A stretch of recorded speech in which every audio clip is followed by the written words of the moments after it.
All right. Good morning. Good morning, everyone. It's not a ghetto, is it? Hey, everyone. Hey. My name's Ethan Van Sciver. Welcome.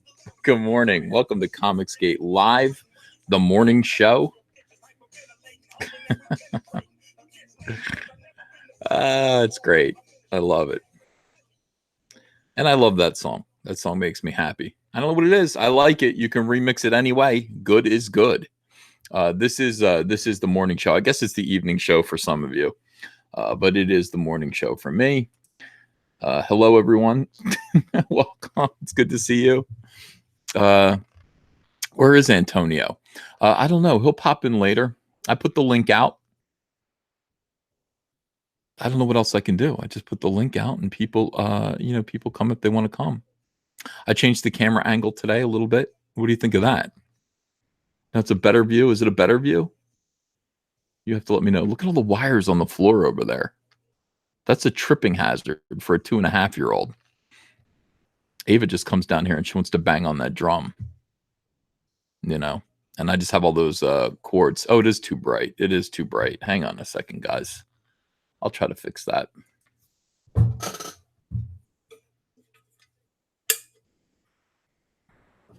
All right. I think that might be better now. Let's see. I'm looking around. Is it better? It looks better. Hi. All right. Kill the spotlight. I did. Those elbow pads are magnificent. Well, they are magnificent. They're really helpful. I wear them so that I can, rest my elbow hard on the table. And draw. Otherwise, I don't know, it starts to get sore. My elbows start to get sore. And now, I was working without them yesterday, and it was okay. It wasn't so bad, but I don't know. Still, I miss them. The drums. Lord Henry says, I hate Joe Caputo. All right. Well, look, this is the thing that's going on right now, and it is very unfortunate. We've got, I don't know who's. Well, I kind of have guesses about who's orchestrating all of this, but I think that somewhere along the line, anti-Comicsgaters, and by the way, they like to say we're not anti-Comicsgate, we're just everyone except for you. Not really true. No, most normal people aren't pursuing Comicsgate. Most normal people aren't trying to attack Comicsgate. It tends to be a certain kind of ideologue. Who just came in here? Who is this? Hey. Art? Who's this? I can't even tell who you are. Kanan. Oh, hey, Kanan. All right, nice to see you. Art of D. Is this why is there a D in the? That's my middle initial. It's CDW. It's Oh, got it. Yeah. I see it. Okay. So. Kanan White, ladies and gentlemen, how you doing this morning? I want to say tonight all the time. How you doing this morning, Kanan? Did you get a good night's rest? Yeah, sort of. My days kind of blend together, man. So it's just kind of like I wake up and then go to sleep, work, wake up, go to sleep. So it's just kind of, I have no set schedule. It's something else. I'm working late into the night. I stayed up until 2 a.m. just drawing. I'm not doing as many live streams as usual. Yeah. I usually do one in the morning and one at night. The one in the morning is just to kind of update people and say hello, and then the one at night tends to be like a whole lot of different professionals, right. And it's Comicsgate Live. We're talking about the books that we're doing, right. But yeah, I'm trying to cut down on those so I can just focus and just watch some YouTube videos and draw in peace and quiet. I've got Cyberfrog's got to come out on schedule. It's important. It's more important than ever that Cyberfrog come out on schedule. It has to. Right. It has to. Yeah. I have a meeting tonight about fulfillment and we got to make sure that that goes well. If it goes well for me, it's going to go well for a lot of people. Awesome. You know. Cool. Yeah, so today's going to be kind of a busy day. And yet I'm still going to make videos. I'm listening very carefully to you guys. I'm listening to the subscribers who are saying we missed the shorts. You know, we missed doing short feature videos. You know, so I used to do like 10 to 12-minute videos about Star Wars or anything, or just any topic. I mean, things that people can listen to and get a bite-sized, you know, Right. kind of thing, and then move on with their day. I'll be doing a bunch more of those. I'm going to do some toy reviews. So I got to get myself in a frame of mind to be lighthearted enough in the face of all this to do toy reviews. I mean, I got all those toys back there that need to be reviewed. I'm going to choose one or two of them and do that today. Hi, John Malin. Hey, Ethan. Hey, Keenan. What's going on, John? Not much. Yeah, Recovering. What are you recovering from? The Quesada stuff. That guy is spurging out like crazy. Yeah. Why do you think it is, John? If I was to guess, and I have no real insight on this, but if I was to guess, I think he is feeling pressure from people within the company. I wouldn't know exactly where that would be coming from. Maybe it's corporate, but it probably stems from Robbie Rodriguez's anus picture. So, I don't even. You know what I think it is, and we've you know, we talked about this a little bit. I think Renfamous, when Renfamous first started, you know, her harassment campaign, and she's very good at this. Renfamous is a political operative. She used to work for the Republican National Committee. Did you know that? Yeah, I heard you mention that before. Yeah. Okay. I mean, she knows what she's doing, and she's quite good at it. I mean, she's a former Republican, which means she didn't vote for Obama. That's a shame. But she, you know, she knows what she's doing, and she's, you know, she's good at it. She's good at kind of organizing things. So early on, she spilled that one of her goals was to just kind of salt the earth for people who come with us and make it so that they can't come back. So how do you do that? You have to pile on, you know, abuse after abuse. So, you know, there's no doubt in my mind that Marsha Cook was organized. You know, that whole response was organized by people. You know, anti-comic skaters. It was deliberate. It wasn't organic. You know, it was an attempt to cause trouble for Comicsgate, to kind of make it so that, you know, there's always this thing. How did you hurt? I mean, how they harassed the widow of Darwin Cook. You know, I mean, that's like, how do you? And it, like, we didn't, you know, nobody really did, but, you know, it's like that's still, the accusation is out there. They're not paying attention to what we're actually doing in response to all of these attempts that they're making to get us to freak out. We're not freaking out at all. You know, we're calm, cool, and collected, but they don't need us to, you know, they're just going to print what we say and then write the story that they want to anyway. So today on Bleeding Cool, there will definitely be a Joe Quesada article, which was the whole point of all of this. Mm-hmm. To get that Joe Quesada article. Yeah. Well, I look forward to it, because I think the more that they talk about it, it's going to be the better for us. More people are going to see what's going on for what it is, and that more people will come over to our side. So I welcome an article. Yeah, I agree too. They don't understand this whole protect your creative community. How many of those people stood up for us? Mm-hmm. Exactly. There is no creative community. There isn't one. There is only the community that you build for yourself. And if that happens to be creative, then that's fine. We have a creative community here. I'd stand up for John. I'd stand up for Mitch. I'd stand up for Mike. You know, I'd stand up for Kanan. I'd stand up for everyone. I would stand up for everyone who puts themselves on the line for Comicsgate. This is the creative community. But the bigger community that Comicsgate represents is the fan community. Yeah. And by the way, it's 90 to 100,000 people strong. That's awesome. Yeah. No, I agree. So, I mean, you know, standing up to, oh, there's Antonio. Antonio, hi. Everybody was asking where you were, my friend. Oh, I'm here. What's up, Antonio, man? Morning, dude. You should be asleep. What's going on with you? You should be asleep. But no, I woke up kind of. I woke up. I started making I'm recording videos now every day, and then had to make breakfast and stuff like that. So sorry for the late start. And I also wonder how much of this is like falling on your sword. Maybe he feels that his position is in trouble. Like maybe he's about to lose his job for whatever reason, and that by making this little stand now, he can save a little face and kind of put the idea out there that maybe he lost his job because he stood up for all these things that the SJWs claim that we're against, diversity, oh, I stood up for diversity and then I lost my job. Poo, doesn't Marvel suck? So I think that could be a possibility as well of what he's trying to do, is setting up an argument saying, well, I lost my position because I stood up for people that were marginalized.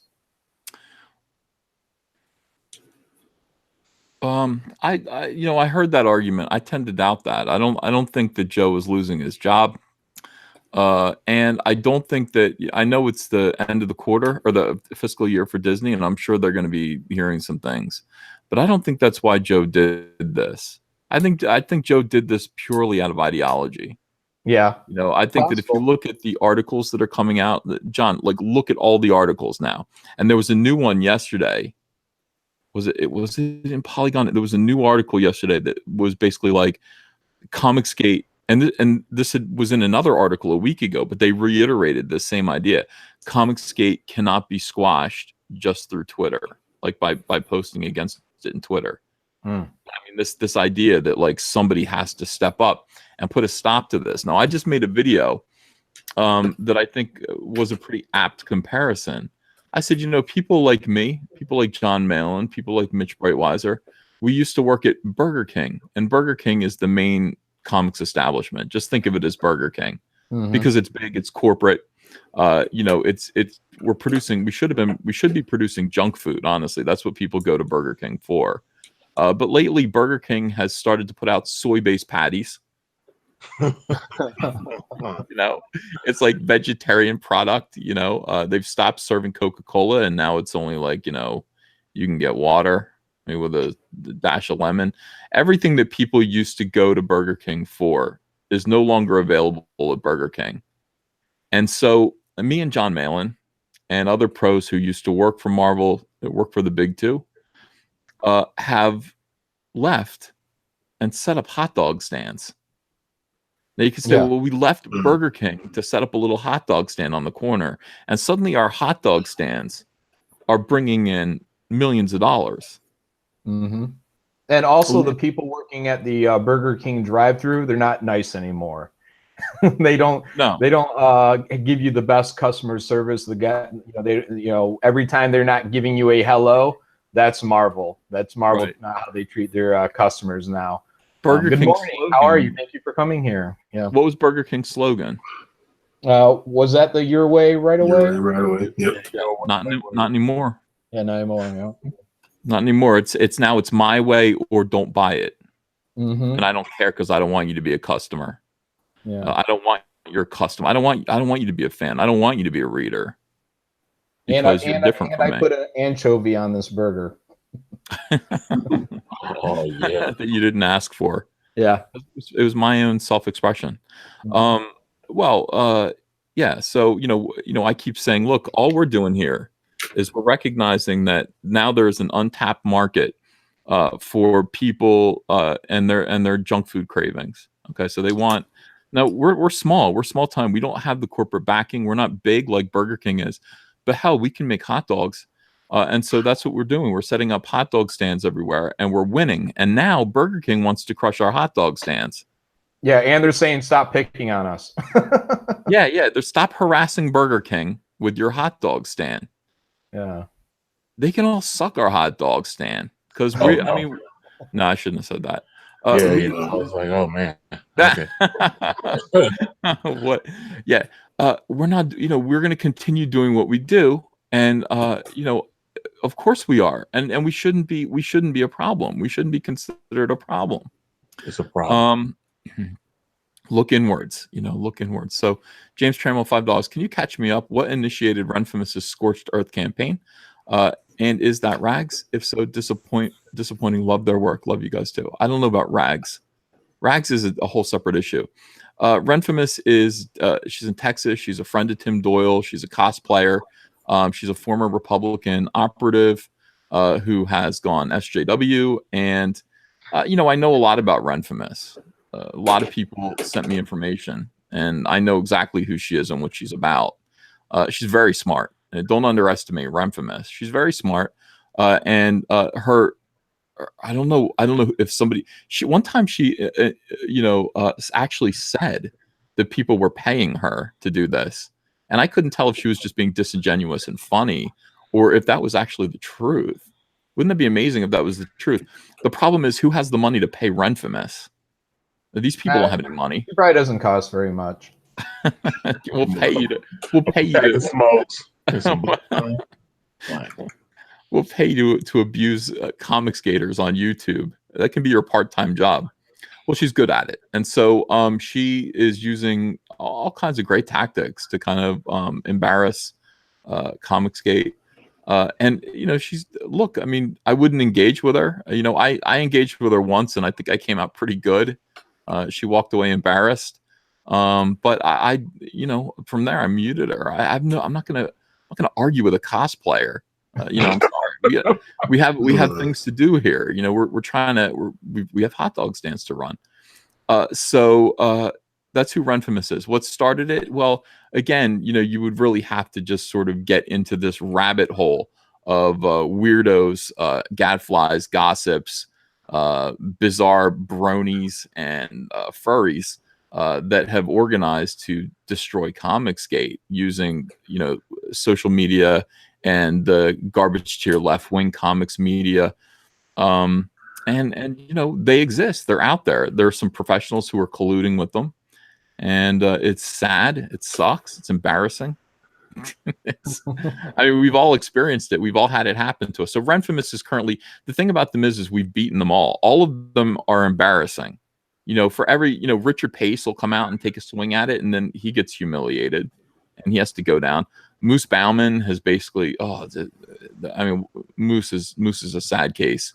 And then, Tim Doyle is exposed as a paranoid weirdo who harasses his female neighbors about bestiality. Basically all of these guys go down swinging, and they go down hard. They're all wackos. Renfamous is probably a pretty good candidate. From what I know about her, there's nothing embarrassing about her really. She's nothing like that. Not that I know of. I know she's not well liked in the cosplay community. I know things like that, and I know a little bit about her past. But she's fine. She's a good candidate, and she's good at what she does. So everybody is kind of rallying around her and depending on her. I mean, I think her friend count went up by to 3,000 or something like that. So they're just like, oh my God, we worship Renfamous. That's fine. You guys worship that cosplayer again. If she doesn't get engagement from us, I mean, it doesn't really go anywhere. So it's just a circle jerk. Yeah, I don't think I've ever had a communication with her. I could be wrong, but I don't think I have. So yeah. So as for Rags, Rags belongs to, or he's part of. I never really got a handle on Rags. Rags seemed like someone who initially wanted. Everyone was saying, "Hey, put Rags on the show." I was hesitant 2 months ago. I was hesitant to put other comic skaters on live to promote their campaigns because I figured I would have to do it for everyone. So I did it for my friends, my close friends like Mitch Breitweiser, Mike S. Miller. These are pros. Now there are some indies that just kind of went, hey, it's not fair, So right at the tip of that was Rags. Saying, we are Comicsgate, we aren't Comicsgate. I could never get a handle on what they were talking about. But they just they kind of bowed out, and then I don't know. I never really kept my eye on him either. I did read the book, and I wrote to one of the guys, Brian Ball. I wrote to him in private and just said, hey, this is really, really good. I was like, if you want to come on, you can come on. And I can't remember. I think he declined. I think he said, "We're not Comicsgate. We don't want to be associated." And okay, that's fine. Go your way. I wish you luck. All right, Chris W, $10. Casada only knows what he's been told. He's never watched a Zach video, which is obvious because Casada completely misses the humorous and occasionally frustrated tone of a DNC video. Yeah, he just has the bullet points. Mhm. If you're not following the ongoing soap opera, Diversity in Comics, like some of this stuff out of context, yeah, it doesn't sound great. But you have to actually be there to understand what's going on at the time. You have to be there to hear him talk about how his son is just trying to play his Xbox, and some creepy SJW has found out and is threatening him through his Turtle Beaches over his dad. You have to hear this stuff every single day to understand how bad it's gotten. And then that the person who's doing the threatening turns out to be Michelle Perez. And this is inexcusable. And you could say, well, he called Mags a man in a wig. I know it's not nice. It's not the end of the world. Threatening someone's. He hasn't done anything on par of what's been going on here. I mean, he hasn't sent a picture of his anus out to anybody. He hasn't said, "Hey, transgender, let's take a baseball bat to the teeth." He hasn't done any of these things, and these people are being moved further up into the companies with these well-documented incidents. And to even compare anything that Diversity in Comics has said to what these other crazy people have said openly, including Bill Sienkiewicz with putting a woman in a bullseye with a label above her head that says most punchable face, and then calling Comicsgate misogynist. So when we do these level of things, I think we're going to deserve some of what's going on. But there's not a pro here that's doing this stuff. No, I'm not. Oh, I gotta put this on Kanan. Watch him draw. Yeah, there isn't. I mean, words are one thing, and it's like, do I like that? No, I'm not crazy about that. I'm not crazy about people, saying bad things to each other. But this is the situation. If you actually look at the whole scale of what's been going on with this stupid culture war and everyone involved in it, worrying about calling Mags a man in a wig it's just not that important. If you ask me right now, do you stand by it? No, I don't stand by it. I don't stand by that. No, I don't. Some people might. I don't. It's just not that big of a deal to me. Mark Wade sending it. Not in scale. Mark Ackreith to see. Has anyone done anything? Any pro in Comicsgate done anything on par with that? Saying with the letter, what would your dead wife think? Yeah.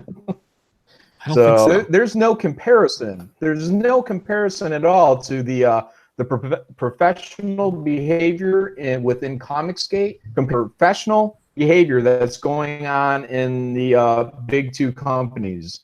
And these guys still get special treatment. They still get high page rates. So I mean, if this is then we won. We won by far. Mm-hmm. I love SJWs. No, I mean, I hate them, but I love them. I tweeted out, I just said, "Hey, Joe Quesada, why did Renfamous win a no prize? Comicsgate would like to know." Because he gave Renfamous a no prize, and I don't know what it was for, but I think it was for she defined purse puppies for him. And you get some weirdo, like some like furry, like literally some like pony spirit who just writes back to you, LMFAO, cry more. Who's Be writing a Marvel comic within 6 months. Who's crying? F you. Yeah, that's SJWs. They are absolutely nuts. And I don't know, guys. I don't really know. What do you think? Keep your nose to the rhinestone, man. And just keep creating. That's all we have to do. I mean, this is all we have to do is just keep drawing. I mean, I'm doing videos. I'm gonna keep doing videos. I'm gonna call it out when I see it. But mostly this all depends. I mean, basically, we have the victory in our hands. All we have to do is just, do what we say we're going to do. These fans, and there are 956 of them right now, these customers have basically handed us a victory. They've handed us, a statement, a real important statement that all we have to do is just fulfill. Yeah. That's At the pretty end of the day, exciting. man, that's pretty much it. It's just, I mean, the production of the product is the voice, and once people see it, and they, I mean, by no means do I have the fan base of you, John, or Ethan, but I mean, we have a fan base, and they know our work, and they know what we can do, and they know our hearts. The true fans truly know our hearts and where we stand, and what's at the core of it all, and because of that, man, I think that's what's gonna really, man. 'Cause I'm 40. I'll be 41 this year, man. It's like I'm over that she said he said. You know what I mean? It's like that's kid stuff. It's like we're adults, man. Let's do what we do. Everybody, you do your job, create. You make your books, we make our books. Just like the world, man. There's a taste for everything. So it's like you can make those type of books, cool. We make these type of books, and live and let live, man. It's like stop with the drama. It's too much drama. It Is really everybody bored? Is that what it is? Are people just like bored? I don't know. I can't even call it, man. It's just like, okay, all right.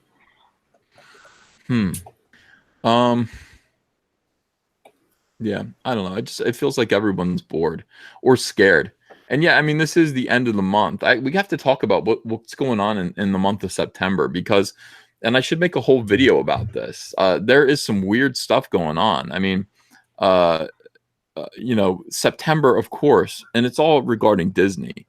September, of course, September 29th is the fiscal end of the year for Disney. And Disney, I don't think, has performed all that well. So they're going to have to answer to their stockholders. Let's see. And so you see people starting to act really strangely. Really strange. Let's see here. Once again, Kelly Marie Tran says nothing whatsoever about. Okay, Kelly Marie Tran. All right. Ryan Johnson gets testy as the end of September draws near. Roundhead Ryan Johnson. Roundhead Ryan Johnson. This is from Disney Star Wars is Dumb. I had to call this up real quick. I might as well just put this on the screen here for a little bit. Let me see. When we come back, Kanan's work is going to be finished and it's going to be brilliant. Watch. All right. Okay, let's see here. So this is important as the end of September draws near. Now you're going to see not just Ryan Johnson acting weird, but everybody associated with Disney who is in any kind of a leadership position is going to start acting a little nutty because they're going to have to answer for themselves. And these people don't want to have to answer for themselves. Now that's what John is saying that Joe is doing. John is suggesting that it's an underlying stress, maybe paranoia that they're potentially going to be getting the boot, or maybe they've already gotten it, or they just know they have a month or two left. So, they're about to be embarrassed. So they want to. By the way, I love how everyone now is doing the roundhead Ryan Johnson thing. Ryan is Saturn. Look at his head, the ring around it. I love it. It's fantastic. Yeah, that's all you, isn't it, Ethan? Yeah. Ryan Johnson, F you. That comes up on Google too. If you look up Ryan Johnson on Google, apparently Roundhead comes up too. So I've done it. We've creatively we've created a meme. Back in June, Ryan Johnson famously posted the following well-known tweet. He said, "I've started blocking assholes, and it feels so good." Now, this was meant to be kind of creepy and weird, but people were saying, "Look, start blocking people." And I think he started with the chain block. He was blocking individuals, and it's like an interesting thing to announce. I don't know. Is this you announce that you're blocking people? I just mute people. I don't announce anything. I don't want any attention for that. But to which Island Def Jam digital recording artist Fire. Is it Fire? Fire. How do you pronounce that? Fire. Fire. Yeah, I guess that's it. Fire, right? Okay. Ferrari. Oh no, it's Ferrari. Oh wow. It's I had it. Yeah, my Ebonics got oh my god. By the way, get ready because in 10 years this will be how Ferrari is spelled by people. You know what I'm talking about? You know, nowadays, go on Twitter and look at how many people don't know how to spell ludicrous. They spell it like true. ludicrous. Yeah, that is true. So this is going to be Ferrari. This is going to be how they spell it in a little bit because ludicrous is now like people go, that's ludicrous, and they spell it like ludicrous. Dummies. Okay, responded on Twitter okay, so let me read this again. I lost my place. To which Island Def Jam digital recording artist Ferrari responded to on Twitter on September 6th. I wish all of us Star Wars fans got a chance to block our souls before he released this movie. I didn't know that was gonna happen. Oh my god. Geez. Oh my, this dude's getting a follow right now. You got to be kidding me. Oh my god, do I know this guy? Yeah, Fire is on fire, huh? Yeah, he's not following me, but I was hoping he would. No, he's got. Look at him, he's huge. This guy's huge. He's got 174,000 followers, and he's looking real jacked, baby. He's looking real jacked. He's like late for work. 62 point. Well, he's following too many people. You want to keep your followers down, the people you're following down low. If you can. Oh, that's somebody using one of those bot things because I started noticing that I'd get somebody that had like, you know, he was following like 15, 16,000 people. They're literally just kind of figuring out who follows who, and then they're just adding everybody. This guy's my new hero. What's he like? Oh, he's getting married. He's getting married. Look, oh, that's nice. He's got that's a negative. Being in a hetero relationship is a negative nowadays. Oh yeah, look, he's talking about it. He's talking about Star Wars. He's like the thread of injured rectal areas behind my tweet about The Last Jedi. What hurt? Look, I don't give a fuck. I've been a Star Wars fan a long time. Back to the tabletop RPGs. The Last Jedi had a couple of cool moments, but I didn't care for it. The Force Awakens either. This, for real. I got to retweet this. I mean, I don't even know what to say. I'm shocked. I'm so happy. Wait a second. Did I get blocked by Rian Johnson? Possibly. Please let me be blocked. No, that would be hilarious if you were. I got to be honest. No, I'm not blocked. That would have made my day. No, not blocked by Rian Johnson. So anyway, I just everyone, if you want to go out and buy this guy's CD on iTunes, toss this guy $10. Yeah, that's how terrific. Ryan didn't take kindly to this response and replied with the following. Look at this middle finger, middle finger gif. Play media. Can we play that? All right, let's play it. I don't know what it does. 2 minutes and 30. It's 2 minutes and 30 seconds of a middle finger, and there's loud music that just says, you know, nah, nah, nah, nah, nah. You can't hear the music. I was hearing it in my headphones, and I had to stop it. It was too annoying. Yeah, and that means I guess Rian Johnson blocked Ferrari, which is too bad because Lucasfilm wanted to use him to score the new Star Wars movie. Well, not anymore. It's not going to happen now because Rian Johnson pissed him off. This is rude. And this is also insane behavior. Like, would Alfred Hitchcock do this? Well, maybe he would. Would Steven Spielberg do this? No.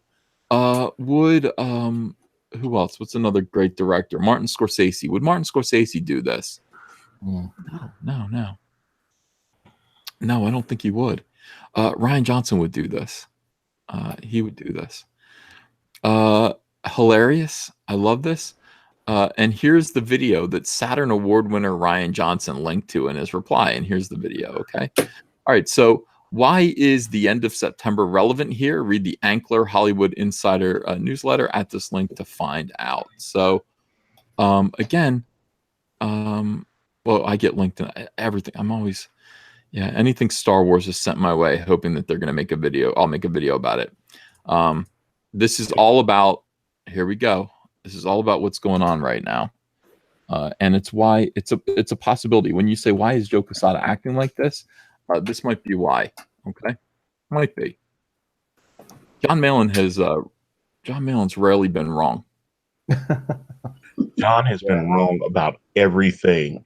Well, I think it's, it's just also the possibility. It's a lot of signaling to the left, saying, "Hey, if the axe is coming down on people, just so you guys know, I'm one of you, and if I'm in the axe, then you might be coming with me." So Right. I think there's a lot of possibilities about explaining Joe Quesada's behavior, and yeah, it probably comes from paranoia. Yeah. All right. So this is this guy got fired, John Lasseter. They fired him? Yeah. Yeah, I believe so. Yeah, he was hugging people. What was he doing? Yeah, well, I remember they were saying something. There was knew there were a few women or something that had came out and said that he had kind of made some moves back in the day. Maybe that's what "You Got a Friend in Me" came from.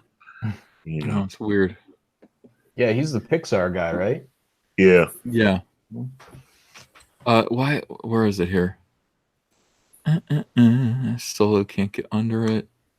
Well, oh, this is good. Richard Nixon playing the piano on the Tonight Show. You ever see that? Yeah, he wrote a song. They made fun of him.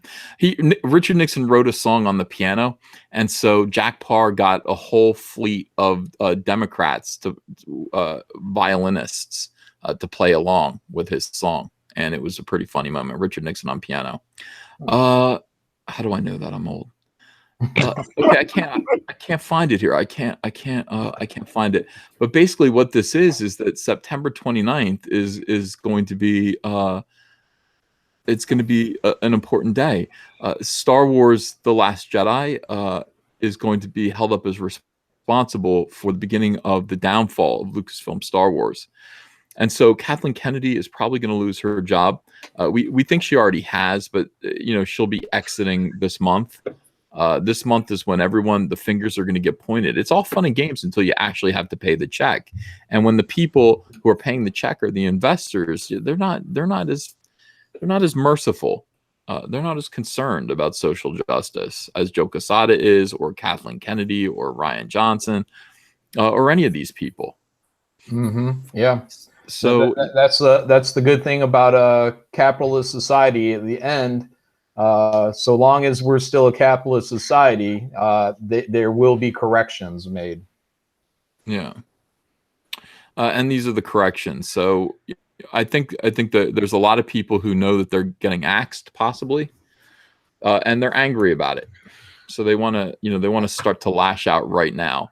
And why would they lash out on poor Ferrari? What did he ever do? Look at him. He loves his girl.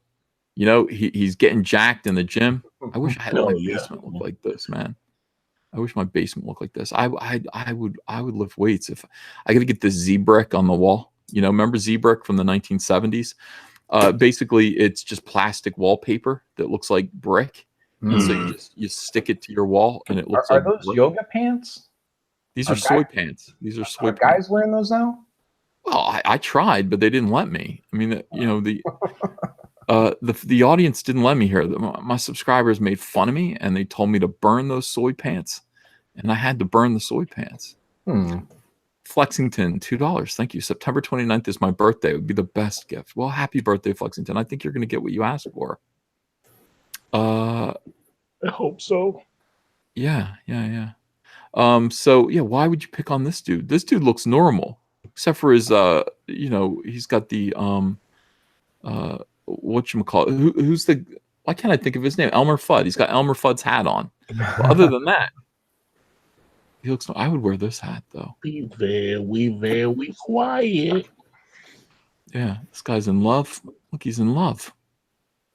And you know what? I don't think Rian Johnson has love in his life. I don't think so at all. This is what Rian Johnson has in his life. He has a pitiful drawing of a middle finger that he gives to people who are much more talented than him. I can tell you right now, Ferrari is more talented than him. Let's listen to a little Ferrari. Oh boy. Yeah, I'm not even into rap, but I might have to listen to a couple Ferrari songs. Well, of course. I mean, this guy's clearly talented. Yep. And, you know, this is the thing. I mean, he's clearly he's got good taste.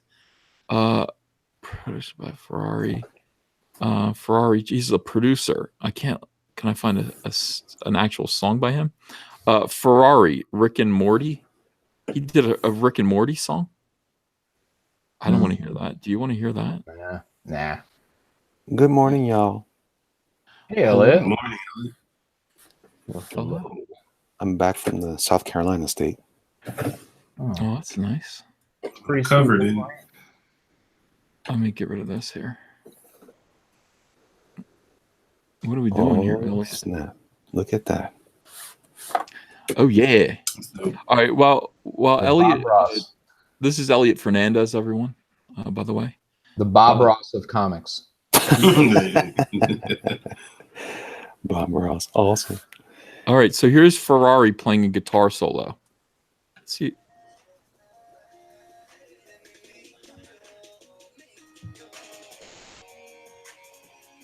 Damn, dude.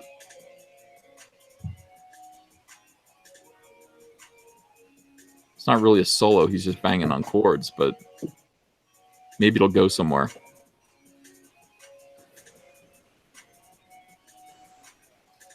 Who do you think would be better, Ferrari or what was his name? Ian Miller, Ian Miller? the guy playing guitar on your stream like a week ago. Oh yeah. You gotta bring that guy back. Whoa, Ferrari's he's wailing now. Yeah. Yeah, hold on a second. This needs to be seen. This guy really is good. I'm becoming a fan. I can't help it. I mean, you know, good is good. Good is good. How you doing, Elliot? How was South Carolina? It was great, man. It was Really? great. Great little show. It was in Florence, South Carolina. It was a little thing called Florence PowerCon. And the 1-day show, but it was a great little crowd, man. They were super supportive and they were kind people, very kind people. We were guests in there, so it was they took us to dinner, and that was always fun. Yeah, that's a nice thing. A good time. And then I drove 7-8 hours back, and I'm tired now. All right. Well, I'm glad that you're here. I'm glad that you're drawing. I'm glad that you're kicking ass. Now, we're going to watch a guitar solo by a rap star named Ferrari. And Ferrari, the reason why he's notable is he's got great taste in Star Wars films. I just discovered him. I'd never heard of him until this moment. Hi, Doug. How are you? Hi, brother.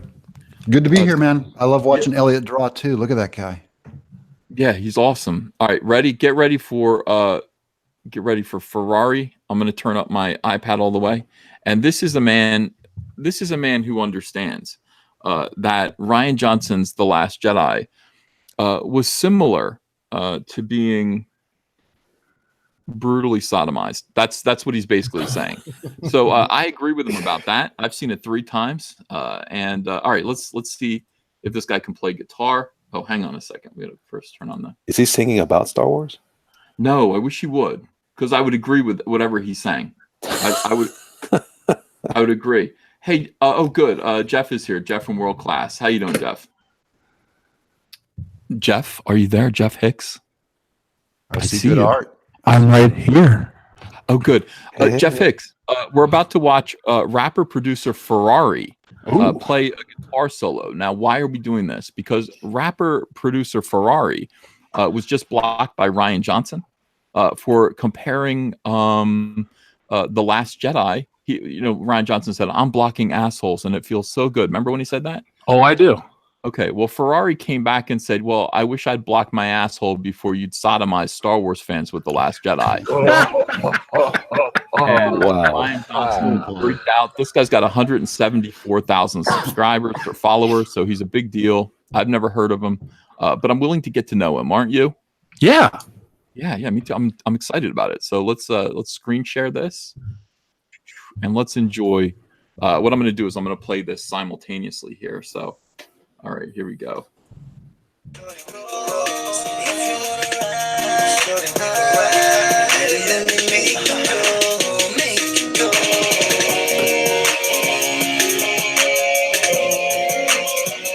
This guy's great. Look at him. He loves the haters.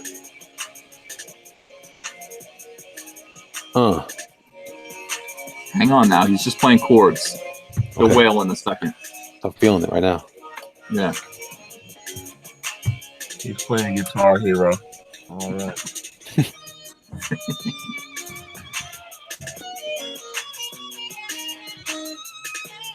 Oh, Lord, that's garbage. What part of it?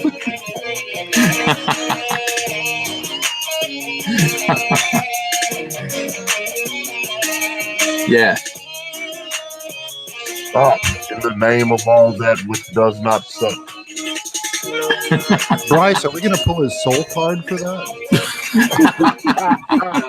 Your soul pole.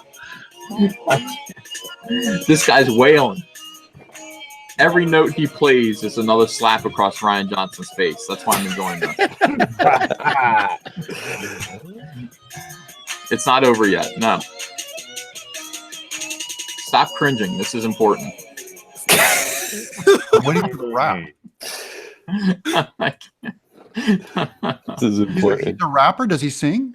Yeah, he sings too, but I mean, well, he raps or he produces. I don't know exactly what that's about. I don't know. I It wanna looks like see him he. rap. Oh, I do too. But I don't. The problem is that most of these rappers now, Yeah. they get in the middle of They a song. suck. Well, some of them suck, but they get in the middle of a song, so you have to listen to Nicki Minaj for a little while, Yeah. and then all of a sudden it's like with guest star, Ferrari, and then he comes in and he does something for a little while. Yeah, he's good. He's good when they bring him in. I just went and saw Propaganda last night in Nashville. He was fantastic. That old people music. What is that? Propaganda? Look him up. Look him up. He's When I have to Google the shit, I don't know what it is. no, he's legit. Probably one of the top. I think one of the top rappers alive. I think he's amazing. Wow. But He opened for Liz Weiss, who's a kind of a jazzy gospel singer. what the hell are you into? What is that? You I'm- just- I'm- He's an American Christian hip hop and spoken. Okay. That's what I was like. Okay, my I'm musically promiscuous. I'll watch anything that's good. I see. I like that S- phrase. Evil Paradigm says SJWs are bored, angry, and don't spend time on their own creative hobbies and blame society for keeping them down. It's sad, he says. James Dean Company, when the CCO of $1 billion brand spends 2 hours on Twitter expressing his concern, he's getting some pressure he doesn't want. 2 hours.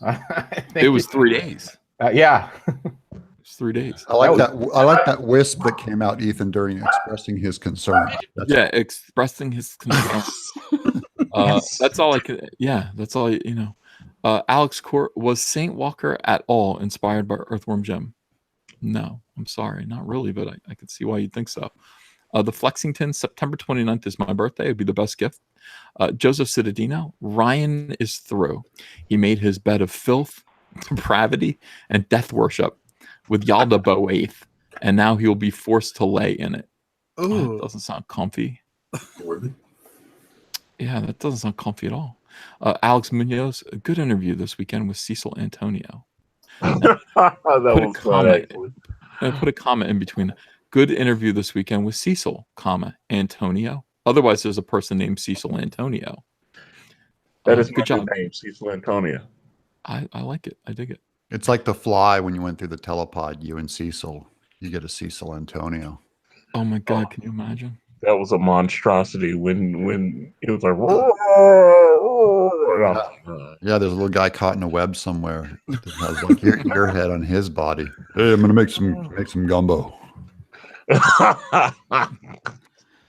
LMC Jr. never bought a comic until Comicsgate. Proud to support you all. My 11-year-old daughter is a huge Spider-Man and Iron Man fan and wants to get into comics. What books do you recommend for her? Cyberfrog. What books do you recommend? We recommend our books. We just can't recommend Marvel comics right now, not under the current circumstances. Well, do they mean how to draw books? Like what books you'd buy a kid to teach him how to get into comics? How to Draw Wants Comics to the get- Marvel Way. I They're got trying to that. introduce I got that in just- 8th grade. I got that in 8th grade, too. Still a great book. comics in general. I'd get the feeling that he just wants her to read comics. It doesn't say okay. draw comics. Oh, well, in that case. But if she wants to draw them, yeah, that Marvel Comics, How to Draw Comics the Marvel Comics Way, would be good. They should update it. They kinda should have. update it. They Well, have. They have. Do a 3rd edition where it's just yell at people on Twitter, tell them to go for themselves, call them Nazis. That's How to Draw Comics the Marvel Way. Alec Munoz, good nostalgia vid this morning, Jeff. Love that tax. Oh, thank you. Jesus A. Sabalas Jr. Did Ryan Johnson block Robbie Rodriguez? Get it because assholes. Okay, Stephen 4X. Ferrari sounds okay, Ethan, but can't compete with I Saved a Piece of George. Well, we know that. I mean, that's a great song that I've written. Just tweeted to Roundhead Ryan to unblock Ferrari. Yeah, everybody needs to let Roundhead Ryan Johnson know he needs to unblock Ferrari. Ferrari has every right to compare his movie to being sodomized. He really does. He has every right, and there's no reason for Ryan to get upset about it. The Rookie Critic, member F Moose, member Vox, member A-Hole Pick, member Cummings. Different events every week. What will happen next? Hey Jeff, that was blue. Hey Jeff. The Rookie Critic's a super fan of the channel. Oh, cool. Yeah, I love the Rookie Critic. He's hilarious. Rump Roastwitch, this is my Good Morning America show. Yeah, it really is. I mean, we should cover the Macy's Thanksgiving Day Parade. Can you imagine? That would be good. That would be good. fun. Share screen that thing and have us do our commentary. I would go. Fantastic. I'll go. I'll cover it, and then we can do like a live streams. You guys can, that would be hilarious. Like our commentary, our broadcast of the Macy's Thanksgiving Day Parade.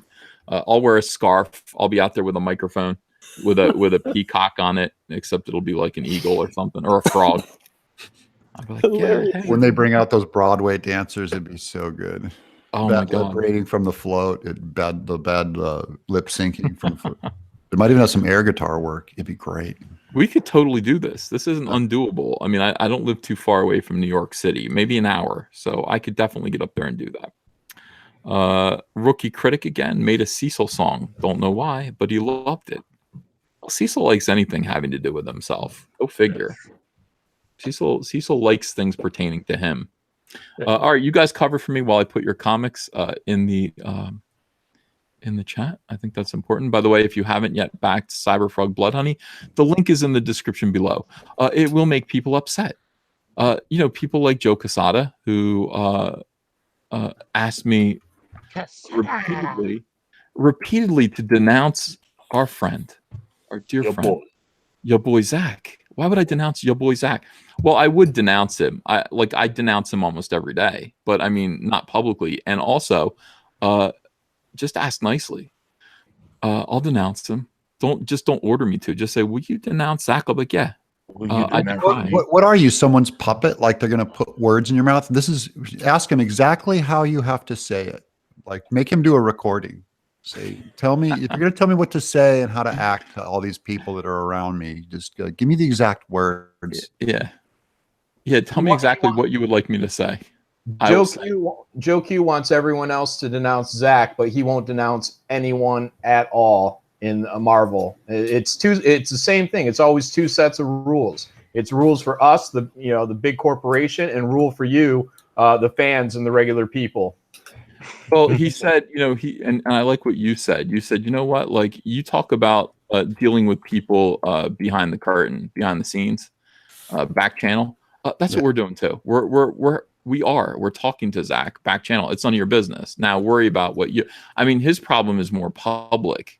His problem is more about public relations. He should be denouncing these people who work for him publicly, in full view. Do you think he really is aware of what's going on over there? Like, does he not seem like he's like out of touch at all with all this? Yeah, he's out of touch, and I think he's got I think he understands what's going on the way somebody who doesn't really follow politics or read the newspaper understands what's going on with politics. It's just what he's heard. Yeah. He's got a very simple understanding of things. It's like, hey, all I know is Bush lied, kids died. If that's as That's deep bad. as your political theory goes, is you listen to what everyone says on Twitter, you're going to go down a wrong road. You're going to be Mhm. defending bad people and attacking good ones. Yeah, I know it's true. Stealing solo. That's all we want is free thinkers. Free thinkers. Think for yourself, man. Make your own decision. We I need think need for other yourselfers. I need people to think for me. That was Shut up, Um, Antonio. What did I tell you about that? I tell you about thinking. Let me send you a script on what to think right now. all right. I would hire Antonio to think for me. I probably make better choices. Should have him just take over your Twitter account for a day and see if anyone notices. Oh, my God. man, that would You know what? They would notice, but I swear to God, if Mark Wade took over Joe Quesada's, nobody would. Joe Quesada sounded just like Mark Wade, or just like Gail Simone, or just like all of these SJWs are completely interchangeable. They all sound exactly alike. They all say the same things. They all sashay in and then sashay out. There's something called the DSO. It's called the dramatic sashay out. It's when SJWs go, that's it, I'm out. I'm outie. I'm out. And they do it every single time. They announce when they're leaving a conversation. I can't deal with this anymore. I'm out. Yeah. I wish they would just drop the mic. Yeah, I once tweeted to Gail and she wrote, ew, Doug TeNapel, do not want. That Do was my not favorite. want. Do not want is another one they do. They go into like a caveman baby mode. Do not Did you want. Did you see what Ian? Oh my God, I gotta find this real quick. Ian, our friend Ian Miles Chung. I always can't believe his middle name is Miles. I don't want to say Miles, but he found a fantastic, really super weird. You know, Gail Simone came out and started attacking diversity in comics. Now, I read the pages. First of all, I'm going to go ahead and critique him too, because diversity in comics, his dialogue that he put into what's the book that he just released? Not Jawbreakers, the other one. Ironsides. Ironsides. It was hateful. I mean, when you're an amateur writer, it's really easy to write hateful dialogue. Like all of your characters hate each other. And this is one of the problems I have with movies like Day of the Dead. You know, it's like people talk about how great George Romero is, but it's like all of the characters in those zombies movies are despicable human beings. Yeah. And I don't care if they die. And they all hate each other and they all say hateful things to each other. It's really uncomfortable. It's harder to write characters that you can sympathize with and that are likable. That's difficult to do. Why does it not work there, but it works great in King of Queens? I think there's an underlying sense that, like, you know, they really do love each other, though. Don't you think, or no? Yeah, it always cracks me up. That's what I love about them. I gotta find this thing. Gail Simone. Oh my God. Damn it! How much does How much does Ian Miles Chung tweet every day? A ton. He lives on it. Yeah. That's his living, man. He's an online personality. It's too much. All right, let me. It took forever to find this. I'm like scrolling backwards, giving myself arthritis, trying to find his fucking tweet from yesterday. He's got like 70-something thousand followers on there. I was like, yeah. Yeah. All right, look, this is he found this page that Gail Simone wrote. And it's like, think again, Boris. So somebody had to draw this and she had to write the dialogue. Okay. Here, Boris, catch. Huh? Is that Iron Man? What is this? He jumps up and he says, I can has cheeseburger. Remember when that was big? What the hell was that called? He says as he jumps on, I guess, Iron Man's back. How And old then is this lady? She's like my age. She's exactly my age. He's 72. 50. She's out of touch. And then she's like, the guy lands and he goes, I'm trying to member a classic meme name here. Let a guy think. Oh, boy. Now, So this is that's all that dialogue happened in half a second. in half a second. And, you know, it's like this guy's the cutesiest, like, weirdo. I can has like this is just, you know, not only is it cringy as hell. I mean, this is the cringiest thing I've ever read, and it's much more cringy than Zach's dialogue. Zach's dialogue was witty. It was just hateful. It was like, hey, check out her boobies. Or he said, the last time I felt hands, he shakes some guy's hand. He goes, last time I felt up, see that soft, I married the bitch. Like, Oh, Jesus, Zach. Like, come on. You know, it's like that is so low class. Next, you're going to be calling people buckets. You know, like don't write stuff like that. Try to write characters that are actually endearing in some way. But Gail made fun of that, and then Gail is somebody who writes like this. She's somebody who writes like this. Who could read this? Is this modern? Yeah. This must be. What is this? This is that- definitely current. Is that Sentry? No, Sentry dead? Or is that supposed to be Sabretooth? I can't tell. I think Yeah. it's supposed to be Sabretooth because he's in the snow. No way. Hats. Throwing And I hate just cut and pasting pop culture references, especially with how illiterate our pop culture references are now, of little like things that you'd text to each other. Now that's becoming writing. You know what's even worse about this, guys? I'll show you what's even worse about this right now. Doug, that stuff only works with Spider-Man, and even that has kind of they've worn out their welcome Yeah. with that. Yeah, you have to still craft even those the witty dialogue and stuff. And if you just it's lazy. It's not writing because you just if I cut and paste like even a Star Wars joke, people kind of nod and go, haha, because it's a Star Wars joke and we all know Star Wars, but I didn't actually have to write anything. I didn't have to actually come up with craft my own thing. It's same thing with like 20 years ago when Jay Leno was just doing Elvis jokes. Like if you just go like, and everyone is programmed to laugh. It's not crafting an actual gag that you put together. You're just referencing common culture. And Yeah, that's something that kind of bugs me in dialogue too, is when the writer writes a terrible joke and it's knowingly a terrible joke because they couldn't muster up the strength to write a good one. Then they have the follow-up character referencing that it was a terrible joke. It's like, we know it's a terrible joke. Just you think because you covered yourself with that, like you're in on your own bad writing, that you're forgiven. Yeah, it's still exactly. terrible. No, look at this, guys. It's not just a bad joke. It's misspelled. I can has Chessie Burger.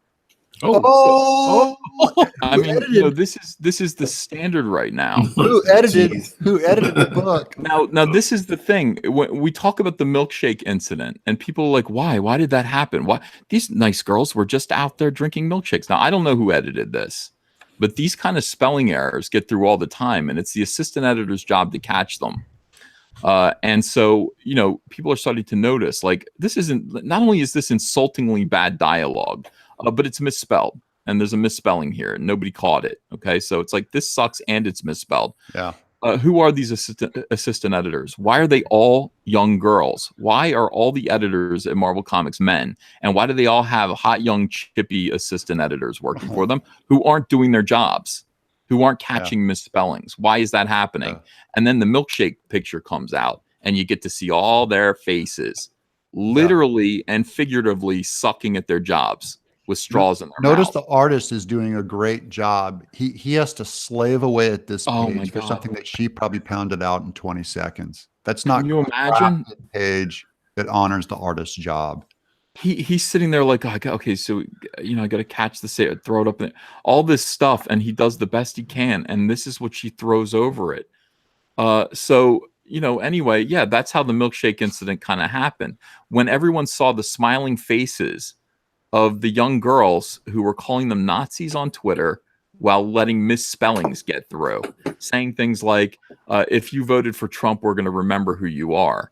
Yes, Alana Smith was in that picture. So was Christina Harrington, who used sexual discrimination online for portfolio reviews at Marvel, and Heather Antos, who has supreme white bias, what other people would call racism, in her Twitter. Yeah, and this is, you know, you see their faces and it makes you angry. Problematic. It concerns me. It made people angry, and you know, I think that's where this all came from. And Zach called them fake geek girls, and then boom, we're off to the races, sexism. So I'm glad Ian found that. That was like the best ownage I've seen in a long time. All right, let me see here. All right, Robin Chang, I'm an IP lawyer. I want to help. Read my email to you. Okay, I will. Tyler Preston, so destroying a doll, an inanimate object, makes us psychos, but making physical threats, sending lewd pictures, and molesting dogs is mature? Yeah. Yeah. And by the way, they're not dolls; they're action figures. There's a big difference. They're didn't not know? dolls. We established that in the '60s. Connor O'Halloran, Joe wants to know: are you now, or have you ever been a member of Comicsgate? Warren JB, Doug TeNapel, do want back Bigfoot Bill. Oh, my peanut. Thank you. Oh, Doug just popped into his hand. the best revenge is to succeed publicly in front of Gail Simone. Yes, indeed. And again, now's your chance to help Doug TeNapel succeed. Bigfoot Bill, the graphic novel. I'm gonna keep the screen share going here. I like this. This is good, so I can actually show you guys what we're doing here. All right, Bigfoot Bill by Doug TeNapel, graphic novel. Is it 66,557? Did you ever think? I never thought. It's the backers that really blew me away. 1,126 backers. It's more about the backers than the money. The backers, to build an audience, it turns me on. Whoa. All right. Yeah. Oh, Yeah. 66. Look at this. 666. Doug TeNapel. Yeah, that's the funding of the beast right there. The funding of the beast.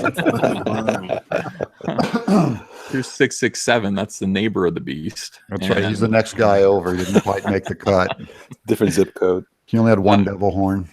Congratulations. If you guys haven't backed, Bigfoot Bill, you've got 3 days. 3 days. Now let's talk about my friend Jeff It's going to be Hicks. 2 days at 1 o'clock today, or in a couple hours. And I just announced the game. We are doing a game at Yes. 75K. We're gonna blow out a little game demo. So that's happening. I saw your animation of him It made me happy. moving. That's nice. All right, moving on. Solo. Moving on to Stealing Solo, a captain's parody by my friend Jeff Hicks, World Class Bullshitters. His first comic book. Jeff, what is this about anyway? Well, it's about the guys from the show. I'm in the book as well as the other guys. And after episode 7 broke my heart, I got into a funk. So 2 of the guys from the show kidnapped Harrison Ford and forced him to remake Star Wars in the basement. And it's as crazy as it sounds. It's funnier than you can imagine. It's a parody of Star Wars. It's a parody of everything. I actually have some updated art I was going to show on the High Council, but I put it out on Twitter. So I got a mock-up of the cover, which you'll love, Ethan, because do you remember the old Star Wars action figures from the 70s and 80s? Yeah. It's a cover like that. And then we got a completed panel as well as some unfinished line artwork. So I've been updating that, and I'm going to do a couple extra things through the stretch goals. So I'm excited to tell this story. We talked about it on the podcast, and it's now going to be realized as a full comic book. I love it. It's absolutely incredible. $24,337. So you've met your goal. Now you're in profits. This is what you need to understand. This $20,000, everyone, this is to pay for the book and to pay for what needs to happen. What's left here is what is Jeff getting rich. So help Jeff get rich. Buy this comic book. Pre-order it. It comes out in February. Some pretty reasonable tiers. They're not like mine. My tiers are like $6,000. No, they're not. I have a $5,000 one as a joke where I'll come to your house no matter where you live in the world and bring you JJ's mystery box, but no one's taken me up on that one yet. What if it's That's like the great. front lines of Afghanistan? Will you go? If they have an internet connection, we'll drop it in via parachute with a little note. Thank you. Oh, so it's not going to be you personally. I want to get you out. Only there. I don't want to go to a. Well, actually, if you read it closely, it does say continental United States only. Oh, But dang. I'll make exceptions for other parts of the civilized world. I could send you to Fresno, which would almost be the same thing. Yeah, so back Stealing Solo. The link is in the description below. Just open up the little arrow beneath the screen right now, and you will see all of the links to these books, including Jeff Hicks' Stealing Solo, a captain's parody. You will enjoy that, and thank you for your support. Brand by Antonio Bryce, my co-host. Just smoking it every single day. We come in here and it's doing better and better. $33,205. Yes. That's awesome, Antonio. Good job. Congratulations, brother. It's the backers, though. That's the thing. We got a ton of backers. Yeah, Congratulations, backers. You're getting to see a fresh picture, Antonio, man, of yourself. yeah. I'm seeing that. It's weird because he has my face, and I love it. Incredible, absolutely incredible. So $33,205. You want to tell people what this is about? Oh man. Okay. Well, Brand is basically a supernatural love story. It is about a group of warriors that are trying to prevent a war between heaven and hell. 7 billion people on the planet, 1,000 of these warriors. You have our main hero, David Craven, that falls in love with this human woman, and she does not know he obviously is not a human. And the hilarity ensues. And then we start following Dawn, and David's teaching her how to battle the supernatural, and she's kind of mischievous and getting into all kind of weird stuff, and yeah, it's fun.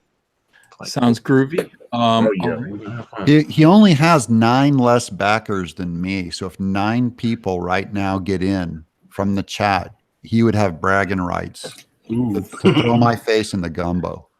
Well, I'm gonna get a copy right now since I got one of yours, Doug's. I'll get one of his too. That's fair. That's fair. Appreciate it. Thank you, Jeff. That's beautiful. Thank you. Yeah.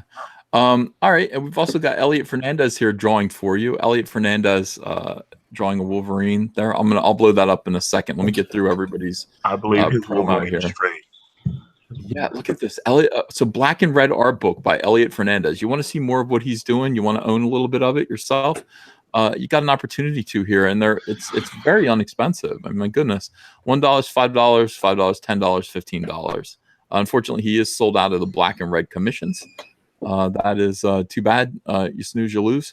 But you can still get one of his books. He's at $4,580 right now. When this is you guys. This is you showing support, and Absolutely. you appreciate it. What's in this book, Elliot?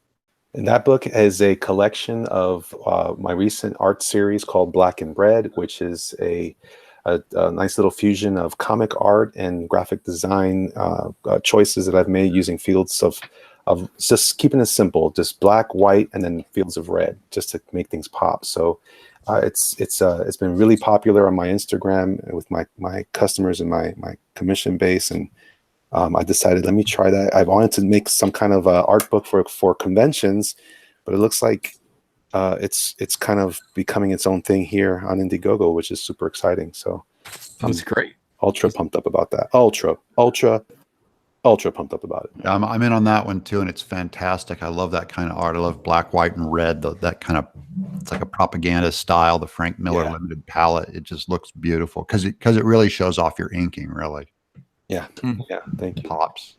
I got one of those grab too. Grab your copy now. Link is below in the description. I just put back Elliot. Actually, I let you watch me do that. Back Elliot here. So click on that link and buy a copy of this book. Let me see how Cyberfrog's doing right now. It's doing pretty good. $87,768. I'm gonna leave it up until we can get to 100 if possible. Andrew is yelling at me about it. She's like, "Take it down." We're this close to 100. Let me just get to it. She's like, we're this close to 100, so I'm gonna just leave it up, and maybe it'll drip to 100, and we can do the chromium cover. How many backers is that, man? I don't know. It doesn't say anymore. It doesn't say. What is that? When you open the store, you don't see the backer? Yeah, it comes in demand, and then you a lot of stuff goes away from your site. You can't see how many backers it is anymore. And that's too bad. But it's a lot. I think we're somewhere around 12,000 at this Holy point smokes, that between is with the whole book. Yeah, Huge. it's not bad. I mean, again, I compare these to Dynamic Forces, and this is you can't really, if you're going to compare our projects to what the mainstream is doing, it's either graphic novels, the trade paperback section, in which case we dominate. Cyberfrog Blood Honey has now outsold Batman Metal when it comes to trade paperbacks. Or I would compare it to Dynamic Forces special limited edition sign things, in which case, forget it. We're blowing them away. I mean, those things sell 100, 200 copies at $25 to $40. I don't know how many, we're around 12,000. Have huge corporate marketing campaigns behind them, a giant legacy of, 50 years on some of these characters. I mean, for you to go in like that is impressive. That is impressive. That's why they're trying and to kill us. humiliating for them. Yeah, That's why they're trying to kill us every single You're a day. nightmare. Just leave us alone. This is just my hot dog stand. Again, they're Burger King. We are hot dog stands. And it's not our fault we're successful. We're actually we're small businesses. We're all our own individual small businesses right now. And we're just trying out our theory. By the way, the theory was created by Zach. It's weird that it had to be created, but Diversity in Comics had all these ideas about what might help the fans come back to comics again. And implementing those ideas and changing the way that you think works. It works. And they're, I think, trying to crush us is counterproductive. They should actually just give in and subscribe to Diversity in Comics instead. Start watching those videos. Boy, that was a troll and a half, what I just said. All right, let me stop sharing here and we'll go back. I'm going to look at what Elliot is drawn and what Kanan is drawn. Here's what Kanan is drawn right now. Damn. All right, man. Looks like he's drawing Ben Jones. Yeah, a little bit. No. What is that? It's actually it's Brand. It's David Craven. Yeah, and I see great, Penance man. in the background. Yeah, Penance is in the background here. Yeah. Haven't etched him in yet, but that'll be him. He's Yeah. looking amazing, brother. It's the Thanks. I wish I updated watched design of Penance, by the way, because we're changing Penance. We wanted to streamline his look a little bit, so we You're getting an exclusive. This is his new. yeah, that's the brand new look for Penance, which I was like, yeah, it's awesome. Good is good, man. That's great. This is Brand, guys. So Antonio Bryce, Kanan White, they have a book called Brand.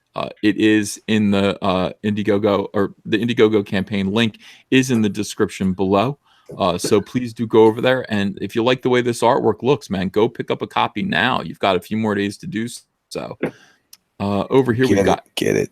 hell We yeah, got 14 hours before it, 14 hours. Oh my god, dude, time's running out. So make sure to get a copy of Brand now. Meanwhile, what's Elliot doing? Elliot, is he bleeding out the nose? What's he doing? Yeah. Yeah, 'cause I like bloody Wolverine. Yeah. I like bloody characters. He's sending that cover to me, by the way. Oh, you wish. I wish I wish. could. I I wish. actually need a EVS sketch cover, by the way. I need one. Oh yeah, That's yeah, yeah. interesting. Yeah, he'll knock one out. Like No. for Diversity in Comics, he'll draw every hair on the Oh gorilla. man, that Jawbreakers cover was It's amazing. So good. Yeah, Oh, and Kyle just killed that with the colors. I Yeah, was the like, colors were impressive. Kyle is a I was sophisticated blown away. colorist. He was gifted with that. I was just like, Mhm. my God.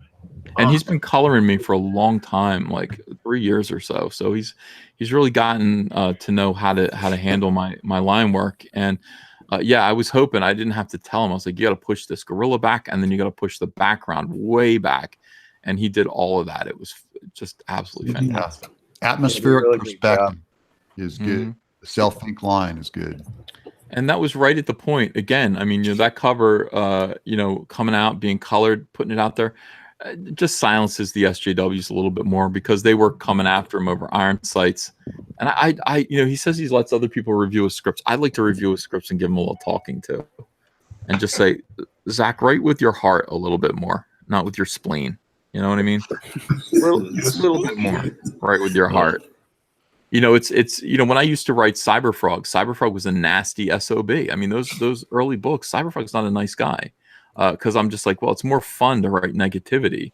It's not more fun to read though. And it's like this, doing Cyberfrog now and the way he treats Heather Swain, it's far different. He is selfish in the beginning, but he loves Heather, and he would never speak to her in a way that was disrespectful or hateful or rude. He's just selfish. He wants chicken. He's gone back, he works, he comes home, wants chicken like a guy, but he loves Heather. So, I mean, that kind of stuff, that's a tricky thing to kind of write. It requires discipline. But yeah, people feel good. You want to make people feel good when they're reading that they're reading about decent people. They're reading about decent characters. They've got a groovy kind of love. Yeah, totally. Medium Giant says, Elliot, I love your inking. Thank you. Thank you. Yeah. All right, let me see here. Let's read some of these super chats. Wow, a lot of super chats coming in. Rookie Critic did double shifts at Subway all weekend, so I smell like sandwiches. So if you're hungry right now, that's probably why. Doug Schmug, Antonio Schmantonio, hi. Michael Rodriguez, did anyone read the old Marvel or Dark Horse Star Wars comics? If so, any favorite issues or memorable sagas? I read the Dark Horse Bounty Hunters one that they did. The was it Romita did that art? It was fantastic. His design. And I read Dark Empire that Dark Horse put out. That's good. Yeah, it was.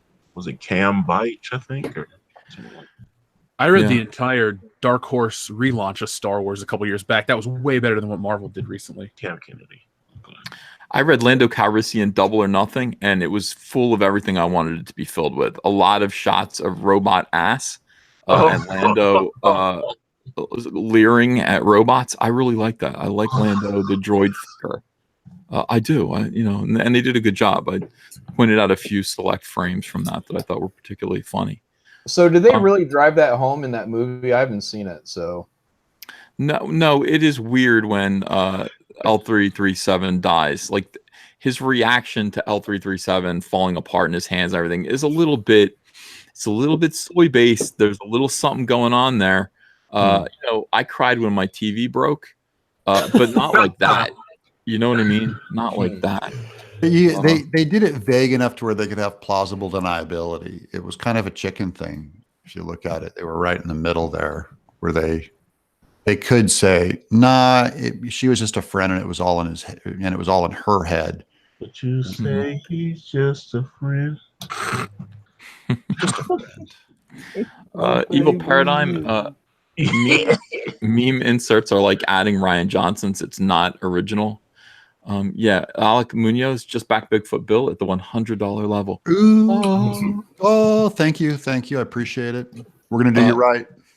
Joseph Citadino, Ethan, perverted rich white men hiring attractive young women is nothing new. So much for Marvel respecting women. Yeah, they need to be more of women respecters, and that means you have to hire unattractive women too. That's not just hire women and let them gradually become unattractive. You have to actually deliberately hire Lena Dunham and somebody that's going to push you around a little bit.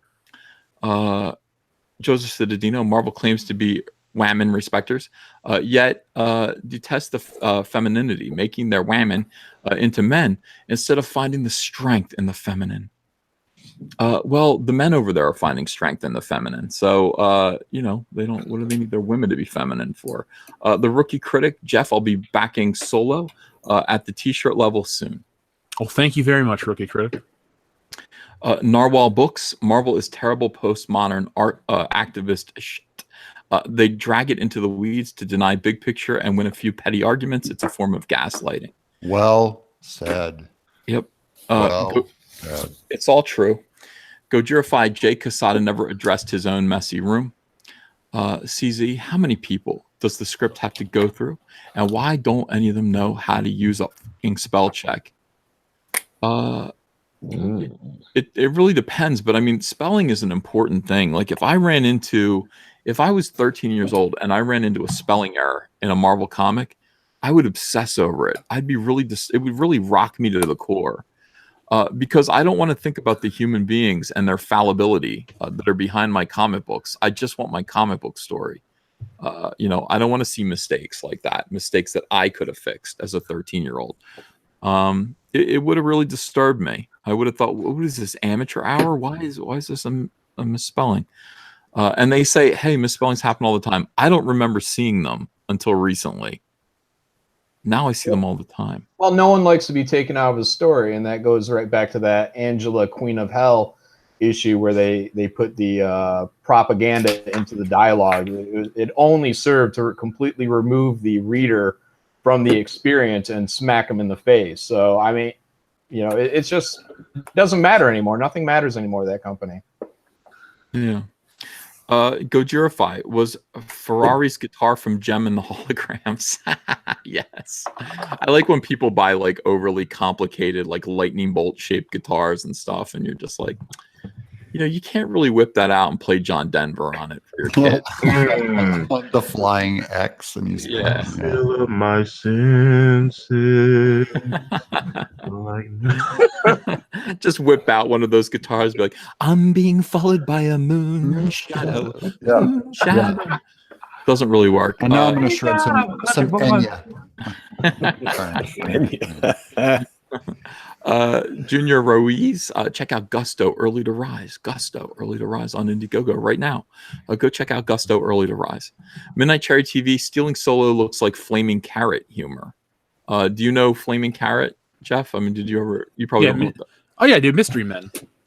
That's where it comes from. Midnight Cherry TV is a listener of the channel who loves Mystery Men. The same guy, Bob Burden, right? I mean, created both of them. Yeah, I think Mystery Men just comes from the Flaming Carrot comics. Oh, how about that? Gojirify, can Elliot please say, add a little umber? Add a little umber, huh? Burnt Well, he umber. wants you to sound like Bob Ross.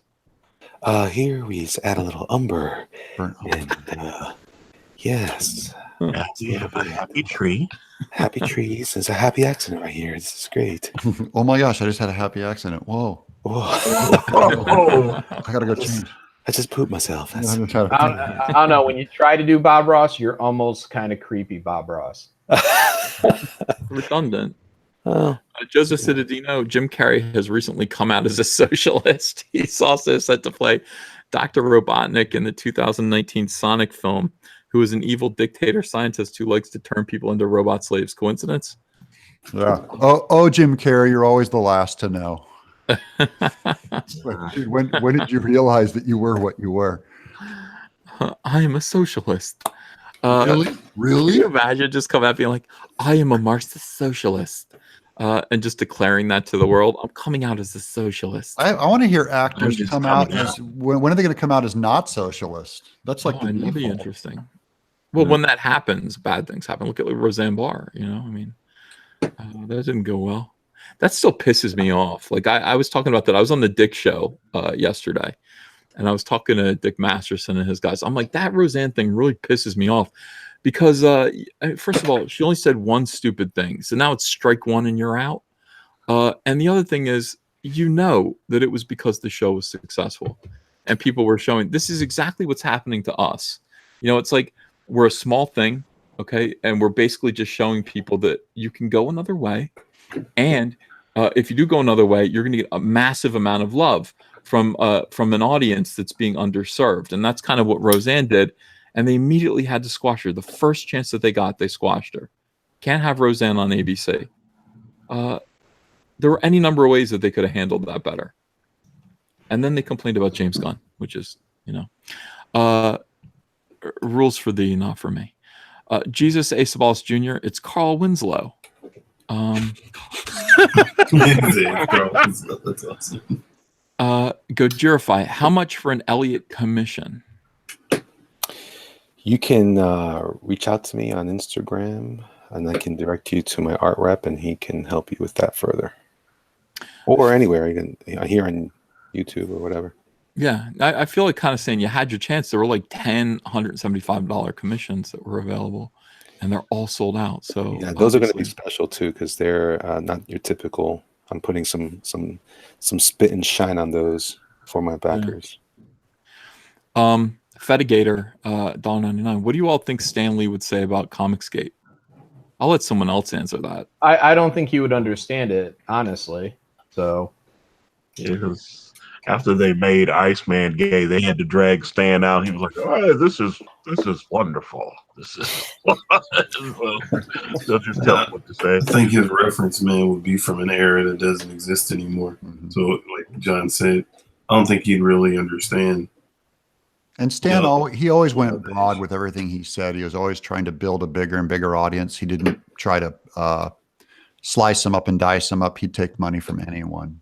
Yeah, Well, I think Stan's with- not the dad. Yeah, I think Stan would recognize that we are exactly what he was in 1969, a reaction to a strange new culture that's taken hold of comics that needs to be broken away from. After Wordham basically destroyed comic books in the 1950s with his stodgy staunch, oppressive, homophobic conservatism, brand of conservatism. And that's me saying this, by the way, conservatism, making it impossible to do really divisive, fun, scary, sexy comics like they did have up to that point. I mean, all those EC comics, murders and sexy women being decapitated and all the stuff that they did had to come to a stop because of the comics code. And everything was kind of boring for a little while. It was Superman. How many different colors can we make Superman? The Silver Age. And then Stan Lee came out and said, okay, well, we're going to go this different direction now. We're going to, in this environment, create a brand new kind of superhero comic book in defiance of the silliness of the 1950s post-Wordum. That's what we are right now. We find ourselves in a comic book industry that's been completely corrupted and taken over by politics that we find oppressive. And the fans find them oppressive as well. So we are branching out. We all have experience like Stan Lee did as well. And we are branching out and we are doing our own thing. We're creating our own little hot dog stand. These are all of our first books are Fantastic Four #1 right now. It is like 1961. Now, if Stan Lee, were a young man still, like he was then, I think he would admire what we're doing. And I think that probably Stan Lee faced a lot of opposition from people around him, from his competitors. I don't know if anyone was stupid enough to say, what about the creative community, Stan? But they might have. We don't care. We're out to just make comic books just like Stan Lee was. We have a vision. We have an idea. We have a motivation. We have a product, and we're giving the fans a reason to buy that product. It is working. It's working. So I think Stan Lee would have to salute us. And I think even now he would salute us. I think also Stan Lee would have loudly and proudly kicked Robbie Rodriguez right out of this industry from Marvel and DC. That wouldn't have been tolerated. He wouldn't have allowed even Jack Kirby to take a picture of his anus and put it out there for all the world to see. Oh, you think? Yeah. The fact that this is a topic of discussion. Oh my God. Maybe I'm reaching here. Jeff and EVS live streams get me through the day, says Brandon Moise. Jeff, are you going to do another one? Oh, I just got off a Good Morning Pop Culture. After this, I'm going to go to the gym and I'm going to work on Stealing Solo. I mean, okay. I have pages done, but I got to talk to some colorists about something else too. So, get back to work. I am going to get back to work. I'm getting ready to go off here. I just want to tell you thanks again, Ethan, for everything. Well, hang on. Let's see. I mean, it's my pleasure. I'm always happy to have you here. Sold a couple copies here, guys. Yeah, absolutely. Go back Stealing Solo, a Captain's Parody. Go support this project. He's nearly at $25,000. That's very exciting. Let's see if we can get him up past $25,000 today. Support that comic book. Make sure that you've purchased it. There are 1,225 people watching here right now, and more people will watch it later. But boy, would I love to see that get to 25. And thank you so much, Jeff. Appreciate your presence and your wisdom and kindness. Thank you, Ethan. Thank you to everybody here too, guys. I grabbed all your stuff. I can't wait to get that sketchbook and the vinyl stickers. So I'm excited. Thank you, brother. So I'll catch you guys next time. Take it easy. All right, bye. Bye, thanks, Jeff. guys.